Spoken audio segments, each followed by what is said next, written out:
Friends, நாங்கள் நேற்று ஒரு பியூரிஃபை வாட்டர் டேங்க் ஒன்று வாங்கியிருந்தோம். அந்த பியூரிஃபை வாட்டர் டேங்க் எப்படி இருக்குன்னு இன்னைக்கு பார்க்க போகிறோம். இன்றைக்கி இதில் மொத்தம் 5 ஃபில்ட்ரு இருக்குது. இதில் 3 கலரில் பியூரிஃபை டேங்க் இருக்குது. நம்ம வேணுங்கிறத நம்ம வாங்கிடலாம். நாங்கள் நேற்று வாங்கினோம். இன்றைக்கி அந்த பியூரிஃபை நாங்கள் இன்றைக்கி மாட்டியாச்சு.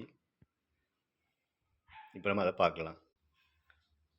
ஃப்ரெண்ட்ஸ், நாங்கள் அந்த பியூரிஃபை நாங்கள் நேற்று தான் வாங்கியிருந்தோம். இன்றைக்கி மாட்டியாச்சு. பார்த்துட்டுங்க எப்படி இருக்குன்ட்டு. இது கரெக்டாக ஒரு 10 லிட்டர் கெப்பாசிட்டி இருக்குது இந்த பியூரிஃபை டேங்க்கு. மொத்தம் இதில் 5 ஃபில்ட்ரு வரும். இந்த 5 ஃபில்டர்லேயும் தண்ணி உள்ளே போய் நல்லா கிளியர் ஆகி நம்மளுக்கு நல்லா பியூரிஃபையான வாட்டர் நம்மளுக்கு கிடைக்கும். இந்த பியூரிஃபை நம்மளுக்கு கண்டிப்பாக ரொம்ப இம்பார்ட்டன்ட் தான். தேவையானவங்க இந்த பியூரிஃபை